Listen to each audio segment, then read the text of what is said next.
اعوذ باللہ من الشیطان اللعین الرجیم بسم اللہ الرحمن الرحیم الحمد للہ الذی لا یبلغ مدحتہ القائلون ولا یحصی نعماءہ العادون الذی لا یدرکہ بعد الہمم ولا ینالہ غوث الفتن والصلاة والسلام علی خیر خلقہ واشرف بریتہ الذي سمي في السماء بأحمد وفي الأراضين بأبي القاسم محمد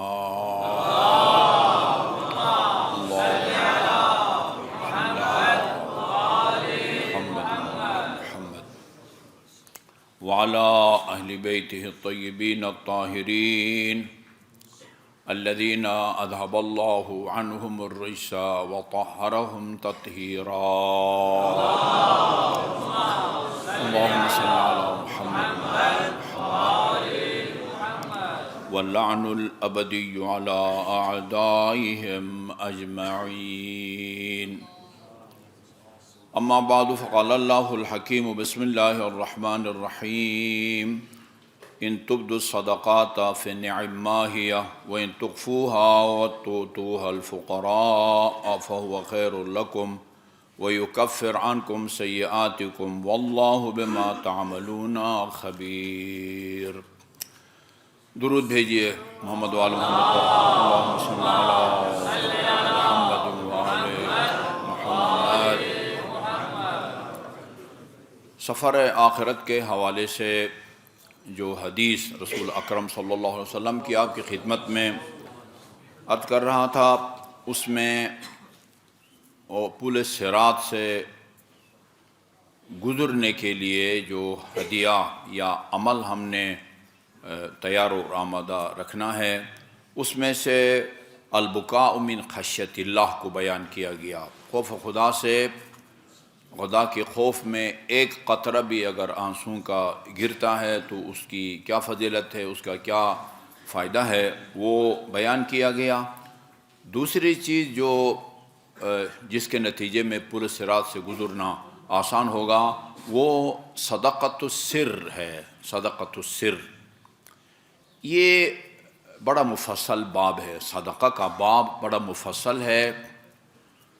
اس میں کوئی شک نہیں ہے کہ ریاکاری حرام ہے۔ دکھاوے کے لیے کوئی بھی نیک کام اس میں اللہ تعالیٰ یعنی اللہ کے علاوہ کسی اور کی خوشنودی کے لیے کام انجام دیں یا اللہ کی خوشنودی کے ساتھ غیر خدا کی خوشنودی کو بھی شامل کیا جائے، دونوں شرک کے زمرے میں آتے ہیں، شرک خفی کے زمرے میں آتے ہیں۔ اگر خدا نخواستہ انسان کی نیت کسی بھی کار خیر میں، نماز میں، روزہ میں، حج میں، انفاق فی سبیل اللہ میں ریاکاری ہو، نیت انسان کی ریاکاری ہو، تو وہ شرک خفی کے زمرے میں آتا ہے، حرام ہے، اور اس سے عمل جو ہے وہ حبط ہو جاتا ہے۔ بیطوین اردو میں آپ اس کا ترجمہ ضبط کہہ سکتے ہیں۔ جس طرح حکومت بعض چیزیں ضبط کر لیتی ہیں، اسی طرح اللہ تعالیٰ بھی بعض اعمال کو ضبط کر لیتا ہے، یعنی اس کا کوئی اثر اور نتیجہ باقی نہیں رہتا۔ اس میں کوئی شک نہیں ہے۔ ریاکاری کے علاوہ یعنی دکھا کے صدقہ دینے کا بھی حکم ہے اور چھپا کے صدقہ دینے کا بھی حکم ہے، البتہ دکھا کے اس طرح دیں کہ نیت ریاکاری نہ ہو۔ نیت ریاکاری ہے تو اس میں کوئی شک نہیں ہے کہ نہ صرف فائدہ نہیں ہے بلکہ نقصان ہی نقصان ہے۔ سورہ بقرہ کی آیہ نمبر 171 کی میں نے آپ کے سامنے تلاوت کی ہے۔ اللہ تعالیٰ نے دونوں طریقے سے صدقہ دینے والوں کی تعریف کی ہے، کہا دونوں اچھا ہے۔ ان تبدوا الصدقات فنعما ہی، یعنی اگر آپ صدقہ ظاہر کر کے دیتے ہیں، علانیہ جسے کہتے ہیں، فنعما ہی، یہ بھی اچھی بات ہے۔ یہ دیکھیں کس انداز میں دونوں کو پسندیدہ بھی کہا ہے اللہ تعالیٰ نے، توجہ فرمائیے گا، دونوں کو چھپا کے دینے اور دکھا کے دینے دونوں کو پسندیدہ بھی قرار دیا ہے، اور ایک مخصوص انداز میں چھپا کے دینے کی برتری کو بھی ظاہر کیا ہے۔ ان تبدوا الصدقات فنعما ہی، نعما یعنی بہت اچھا ہے، جیسے کہتے ہیں اسی نعمت سے ہے، نعم ہاں کے معنی میں ہے، نعما ہی یعنی یہ بھی اچھا عمل ہے، یہ بھی اچھا عمل ہے، لیکن وَإِن تُخْفُوهَا وَتُؤْتُوهَا الْفُقَرَاءَ اگر چھپا کے وہ فقراء کو دے دو، جیسے کہ کئی روایات میں ہے دائیں ہاتھ سے دو تو بائیں ہاتھ کو خبر بھی نہ ہو، اس طرح کو دے دو، فَهُوَ خَيْرٌ لَكُمْ، یہ دیکھیں چھپا کے دکھا کے دینے کے لیے بارے میں فَنِعْمَا ہِیَ، ایک اچھا کام ہے، یہ اچھا کام ہے، لیکن وَإِن تُخْفُوهَا وَتُؤْتُوهَا الْفُقَرَاءَ اگر چھپا کے فقراء کو دے دو تو فَهُوَ خَيْرٌ لَكُمْ، یہ تمہارے لیے خیر کا، خیر ہم کہتے ہیں خیر افضل تفضیل ہے، جس طرح ہے نا ایک مجتہد عالم ہوتا ہے، ایک عالم ہوتا ہے، ایک عالم، عالم سمپل عالم ہے، عالم جو سب سے زیادہ علم رکھتا ہو اس کو عالم کہتے ہیں۔ میں نے کئی دفعہ ام المومنین کا یہ فرمان نقل کیا ہے، کان علی اعلم الناس بعد رسول اللہ، یہ ام المومنین کا فرمان، رسول خدا کے بعد سب سے زیادہ علم امیر المومنین کے پاس تھا۔ عالم کا مطلب یہ خیر اخیر کے معنی میں ہے، بہت اچھا، صرف اچھا بھی نہیں ہے، بہت اچھے کے معنی میں ہے، اور اگر چھپا کے دے دو تو فَهُوَ خَيْرٌ لَكُمْ، اچھا اس کا نتیجہ کیا نکلتا ہے؟ يُكَفِّرْ عَنْكُمْ سَيِّئَاتِكُمْ، اس کے نتیجے میں اللہ تعالیٰ تمہارے گناہوں کو بخشتا ہے، وَاللَّهُ بِمَا تَعْمَلُونَ خبیر، اور جو عمل بھی آپ لوگ کرتے ہیں اللہ تعالیٰ اس سے باخبر ہے، اس سے کوئی عمل پوشیدہ نہیں ہے۔ یہ فرمایا کہ علیکم بالصدقہ، علیکم بالصدقہ، یہ پورا چیپٹر اس قابل ہے کہ وہ سارا میں آپ کو سنا دوں انشاءاللہ۔ میرا ارادہ ہے کہ یہ سارا چیپٹر آپ کو سنا دوں گا، اب ایک خطبہ یا دو خطبے میں بیان ہوں کہ اس کے کیا آثار ہیں، ظاہری طور پر دینے کا کیا ہے، چھپا کے دینے کے کیا ہیں، ڈائریکٹ فقیر کے ہاتھ میں آپ دیتے ہیں تو اس کا کیا فائدہ ہے، کسی کو دیتے ہیں وہ آگے کسی کو دیتا ہے، وہ آگے کسی کو دیتا ہے۔ کورونا کے موقع پر میں نے 80 والی روایت بیان کی تھی، 80 واسطوں سے اگر کوئی مدد پیسہ مستحق تک پہنچتا ہے، اگلے صف میں کتنے لوگ ہوں گے؟ 50 ہوں گے، 50 شاید مشکل ہو، چلو 50۔ اس پہلی مومن نے وہ صدقہ نکالا، ساتھ والے کو دیا، انہوں نے اس کو دیا، انہوں نے اس کو دیا، انہوں نے اس کو دیا، اور آخر میں فقیر کو دیا۔ جی ان 50 کے 50 کو اتنا اجر ملتا ہے جتنا اجر اس کو ملے گا جس نے جیب سے نکال کے آگے چلایا ہے۔ یہ 80 کی روایت میں نے سنائی تھی، یہاں ہزاروں کی بھی باتیں ہیں، 1000 واسطوں سے بھی ایک صدقہ جی اور کسی فقیر تک پہنچتا ہے، ان تمام واسطوں کو اتنا فل اجر ملتا ہے جتنا اجر اس مومن کو ملتا ہے جس کی جیب سے یہ صدقہ کی رقم جو ہے نا وہ نکلی ہے۔ اور میں یہ بھی روایت پڑھ کے آ رہا ہوں، اللہ تعالیٰ فرماتا ہے کہ میرے بندوں میں سے جو بھی کوئی اچھا کام کرتا ہے نا، اس کی وصولی کے لیے میں کسی کو وکیل بنا کے بھیجتا ہوں، وکیل بنا کے بھیجتا ہوں، ٹھیک ہے جی۔ وہ فرشتوں کو وکیل بناتا ہوگا، اور کہ جنات تو اللہ تعالیٰ وکیل نہیں بنا سکتا، وکیل بناتا ہوں۔ صدقہ وہ نیکی ہے کہ میں خود وصول کرتا ہوں، خدا فرماتا، اس کے لیے کسی فرشتے کو وکیل نہیں بناتا کہ فلان مومن صدقہ دے رہا ہے، جا کے اس سے وصول کرو اور اس کے نامہ اعمال میں اس کا اندراج کرو، ایسا نہیں ہے۔ بہت ساری روایات ہیں۔ جلدی فرمایا علیکم بالصدقہ، صدقہ دیا کرو، فإن فیہا 10 خصال، صدقے میں 10 خصلتیں ہیں، صدقے 10 فائدے ہیں۔ 5 فی الدنیا، 5 فائدے صدقے کے آپ کو دنیا میں ملتے ہیں، و15 فی الآخرہ، 15 فائدے آپ کو اس کو آخرت میں ملتے ہیں۔ اما الدنیا فتطہیر اموالکم، تمہارا مال پاک ہو جاتا ہے صدقے کے نتیجے میں۔ صدقہ واجب صدقہ کو کہا جاتا ہے، جو زکوٰۃ اور فطرہ ہے، جو عید کے دن ہم نکالتے ہیں، یہ واجب صدقہ ہے۔ یہ وہ صدقہ ہے جو دینے والا اگر سید نہیں ہے تو پھر اس کو سید نہیں کھا سکتا، حرام ہے، حرام ہے۔ اور اسی لیے اہل سنت کی تعویض میں لکھا ہوا ہے، یہ خمس کا فلسفہ ہے نا، خمس کا فلسفہ یہ ہے کہ سادات پر صدقہ حرام ہے، اس لیے اللہ تعالیٰ نے خمس کو واجب قرار دیا ہے تاکہ آدھا مستحق فقراء کو دیا جائے۔ مجھے تعجب ہے ان فقہا پر جو کہتے ہیں کہ آج کل جو ہے نا وہ کوئی خمس واجب نہیں ہے کیونکہ کوئی جنگ نہیں ہے، جب جنگ نہیں ہے تو پھر مال غنیمت نہیں ہے۔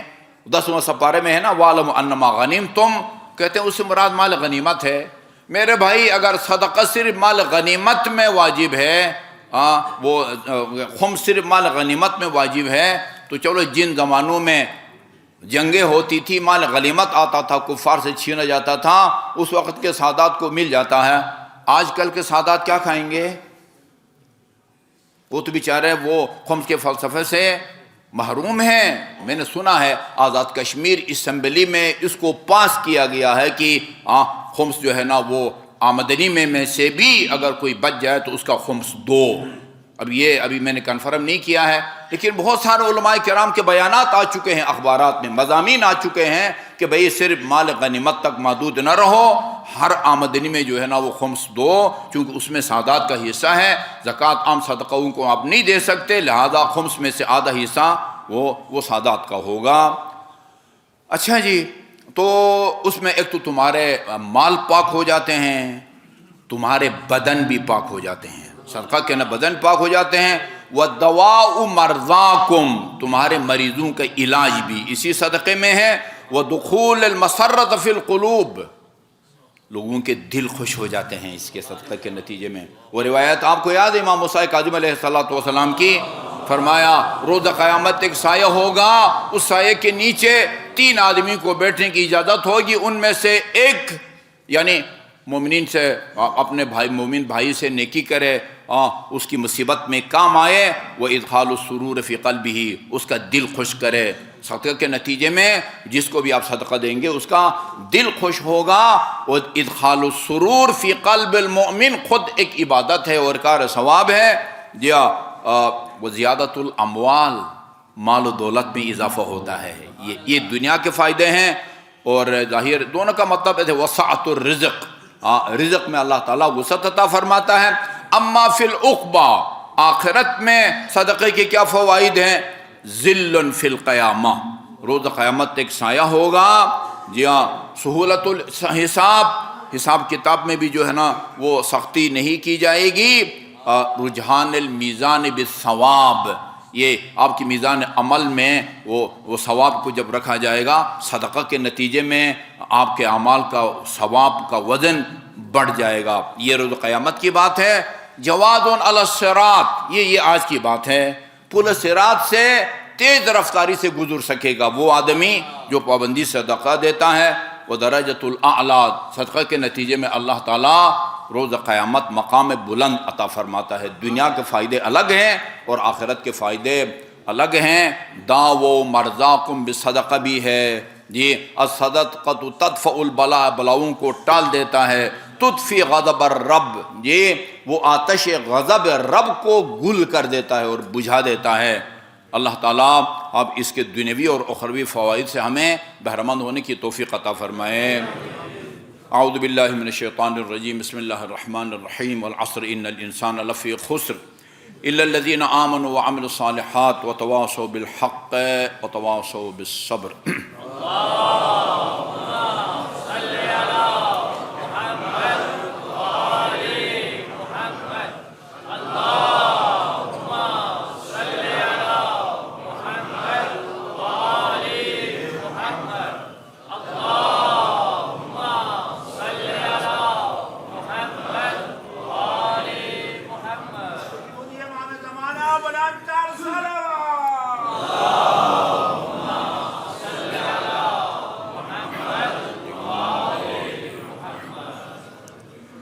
اعوذ باللہ من الشیطان اللعین الرجیم، بسم اللہ الرحمن الرحیم۔ الحمدللہ رب العالمین، والصلاة والسلام علی خیر خلقہ محمد وآلہ الطیبین الطاہرین، ولا سیما علی ابن امہ امیر المؤمنین علی بن ابی طالب علیہ الصلاة والسلام، وعلى ابنته الصديقة الطاهرة فاطمة الزهراء سيدة نساء العالمين وعلى سبطيه الحسن والحسين سيدي شباب أهل الجنة وعلى علي بن الحسين زين العابدين ومحمد بن علي الباقر وجعفر بن محمد الصادق وموسى بن جعفر الكاظم وعلي بن موسى الرضا ومحمد بن علي التقي وعلي بن محمد النقي والحسن بن علي العسكري والخلف الحجة المهدي المنتظر اللهم عجل فرجه وسهل مخرجه ليملأ الأرض قسطا وعدلا كما ملئت ظلما وجورا واللعن الأبدي على أعدائهم أجمعين أما بعد فقال الله الحكيم بسم الله الرحمن الرحيم لا تركنوا إلى الذين ظلموا فتمسكم النار. مومنین کرام، میں نے مختلف مناسبتوں سے امیر المومنین علیہ الصلاۃ والسلام کا فرمان آپ کی خدمت میں پیش کیا ہے اور اس کثرت سے پیش کیا ہے.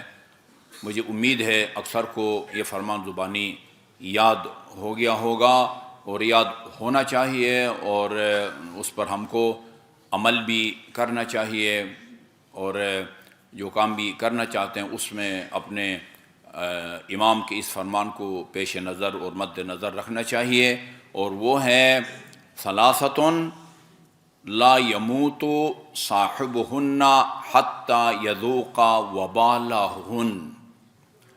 3 گناہگار ایسے ہیں کہ اللہ اس وقت تک ان کو موت نہیں دیتا، اس وقت تک ان کو موت نہیں آتی جب تک زندگی میں اسی دنیا میں ان کو ان گناہوں کی سزا نہ ملے. دنیا میں سزا مل جاتی ہے، بہت سارے گناہ ہیں ان کی سزا اللہ تعالیٰ فرماتے ہیں کہ اسی دنیا میں ملتی ہے، پھر ان کو موت آتی ہے. ان میں پہلے نمبر پر جو وہ گناہ ہے وہ البغی ہے.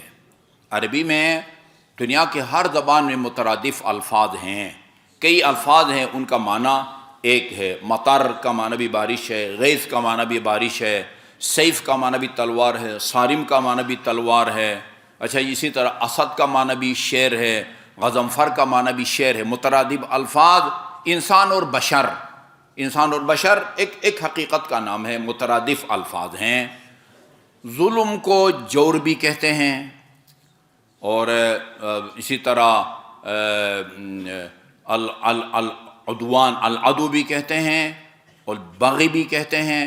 بہت سارے جو ہے نا وہ اس کے میرے خیال میں 3-4 الفاظ ہیں جن کا معنی ایک ہے. بعض کا خیال ہے کہ نہیں، وہ معمولی فرق ہوتا ہے معانی میں. مثلا عام تلوار کو سیف کہتے ہیں، تلوار جو تیز دھار ہو، کاٹنے والی ہو، اس کو صارم کہتے ہیں. اسی طرح بارش اور غیث میں بھی فرق ہے، عام بارش اور موسلادھار بارش کے لیے الگ الگ نام ہیں، ہو سکتا ہے. لیکن البغی سب سے پہلا جو گناہ ہے جس کو اللہ تعالیٰ اس گناہگار کو پہلے سزا دیتا ہے پھر اس کو موت آتی ہے، البغی ہے. بغی کا ظلم کا دائرہ بہت وسیع ہے. بعض اوقات افراد خانہ بہن بھائی پر ظلم کرتا ہے، میاں بیوی پر، بیوی میاں پر ظلم کرتا ہے. اچھا جی، اسی طرح ہمسایہ پر وہ ظلم کرتا ہے. وضع الشیء فی غیر محلہ، کسی چیز کو وہ مقام نہ دینا جو مقام اس کو دینا چاہیے، وہ ظلم ہے، وہ ظلم ہے. اور کبھی ظلم حکومتیں کرتی ہیں، کبھی ظلم ادارے کرتے ہیں، کبھی تنظیمیں کرتی ہیں. ظلم کا دائرہ بہت جو ہے نا وہ وسیع ہے. آج کل کے دور میں ہمارے معاصر دنیا میں ظلم کے بدترین جس کو آپ مثال کہہ سکتے ہیں وہ 2 مقامات پر ہے، ایک غزہ میں اور ایک پارا چنار میں. غزہ اور پارا چنار، بہت سارے دوست کی تعبیر ان کے الفاظ بہت اچھا ہے. پاکستان کا غزہ، وہ پاکستان کا غزہ بنا ہوا ہے. اور یہ معصوم کا فرمان ہے، اس شخص کی دعا سے اپنے آپ کو بچاؤ جس کا خدا کے سوا کوئی ناصر و مددگار نہیں ہے. ان کا خدا کے سوا کوئی ناصر مددگار نہیں ہے۔ ابھی جو تازہ سانحہ پیش آیا ہے، ابھی کسی ایک خبر کو ہم مستند نہیں کہہ سکتے، وہ 80 کی خبر بھی ہے، 50 کی خبر کی ہے، سرکاری طور پر جو اعلان ہوا ہے میرا خیال وہ 37 کی ہے، 38 سرکاری عام طور پر اس طرح کے سانحات میں سرکاری اعلان میں جو اعداد شمار بتائے جاتے ہیں وہ کم ہوتے ہیں، چونکہ وہ ان کے خلاف جاتا ہے، جتنے زیادہ اموات ہوں گی حکومت کے خلاف جاتی ہے۔ یعنی سرکاری اعلان کے مطابق 37 آدمی کانوائے پر حملے کے نتیجے میں جان بحق ہوں، شہید ہوں، بہت بڑا سوالیہ نشان ہے۔ 37 آدمی کانوائی کے ساتھ۔ اب ہم ہر خبر کی ہم تصدیق نہیں کر سکتے، اغوا کیا گیا ہے بعض کو، خواتین ان میں شہید ہوئی ہیں، بچے اس کے اندر شہید ہوئے ہیں، سیکورٹی والے 100% جو ہے نا وہ محفوظ ہیں، بخیریت ہیں۔ ہم یہ نتیجے نکالنے پر مجبور ہیں، یعنی دنیا میں جو بھی اس خبر کو اس تفصیل کے ساتھ پڑھے گا کہ بھئی 100 گاڑیاں تھی، اس میں کانوائیوں کی حفاظت کے لیے جو ہے نا وہ قانون نافذ کرنے والے ادارے وہ فورسز بھی شامل تھے، ان کے سامنے کتنے گھنٹے کارروائی ہوئی ہے۔ یہ صرف ایک فائر کے نتیجے میں یہ سارا نہیں ہوا ہے، 37 بندے مارے جاتے ہیں، اغوا بھی کیے جاتے ہیں، کئی گھنٹے وہ کارروائی ہوتی ہے۔ سب سے پہلے انہوں نے کارروائی کی حفاظت کے لیے مامور جو افراد تھے ان کو نشاور گولیاں دی ہیں، وہ بے ہوش ہو گئے ہیں، تب تسلی سے یہ ساری کارروائی کی ہے۔ ہر کوئی اس نتیجے تک پہنچے گا یہ اتنی بڑی کارروائی اس وقت تک نہیں ہو سکتی جب تک حملہ آور جو ہے نا وہ ان محافظوں کے ہم خیال نہ ہوں۔ ملی بھگت کے بغیر اتنی بڑی کارروائی نہیں ہو سکتی ہے۔ بہت شرم کی بات ہے، بہت بڑی شرم کی بات ہے۔ مجھے نہیں معلوم کس کو اگر تھوڑی سی بھی ان میں وہ ضمیر ہو، حمیت ہو، تو ان کو جو متعلقہ اداروں کے جو سربراہ ہیں سب سے پہلے تو وہاں کے اس صوبہ کے وزیر اعلیٰ کو استعفیٰ دینا چاہیے، پہلے معافی مانگنی چاہیے اور پھر اس کو جو ہے نا وہ استعفیٰ دینا چاہیے، وزیر داخلہ کو بھی استعفیٰ دینا چاہیے۔ کچھ نہیں کر سکتے تو پھر سوائے ننگ اور آر کمانے کا وہ جو ہے نا وہ اور اس کا کوئی فائدہ نہیں ہے۔ انتہائی افسوسناک بات ہے، اور صرف وہی روایتی مذمت یہ کافی نہیں ہے۔ ہم اس انتہائی دلخراش واقعہ اور سانحہ کی مذمت کرتے ہیں اور دعا کرتے ہیں کہ اللہ تعالیٰ مجروحین کو جلد از جلد شفاء کامل اور عاجل عطا فرمائے، شہداء کو شہداء کربلا کے ساتھ محشور فرمائے، اور اللہ تعالیٰ ظالموں کو اسی دنیا میں جو ہے نا وہ جلد از جلد ان کے کیفر کردار تک پہنچائے۔ اب ظاہر ہے جو ہمارے بس میں ہے وہ یہ ہے، یعنی زبان سے منکر کی مذمت یہ کم از ہمارے بس میں ہے، اور اس کے علاوہ حسب حیثیت اور حسب توفیق ان کی جس طرح سے بھی آپ کو اندازہ ہے کہ جب ایک یعنی گھر کا سربراہ جو ہے نا وہ جب اس دنیا میں نہ رہے، پھر باقی جو اس کے پسماندگان ہیں ان کے بیوی بچے ان کی کیا حیثیت ہوتی ہے۔ ان کی مدد اور ان کی جو ہے نا وہ دستگیری وہ ہمارے بس میں ہے، اس میں ہمیں کوتاہی نہیں کرنی چاہیے۔ اللہ تعالیٰ ہمیں ان مجروحین اور جو لواحقین ہیں بیوگان اور یتیم ان کی سرپرستی اور دلجوئی کی اور دستگیری کی توفیق عطا فرمائے۔ بسم اللہ الرحمن الرحیم، قل هو اللہ احد اللہ الصمد لم یلد ولم یولد ولم یکن له کفوا احد۔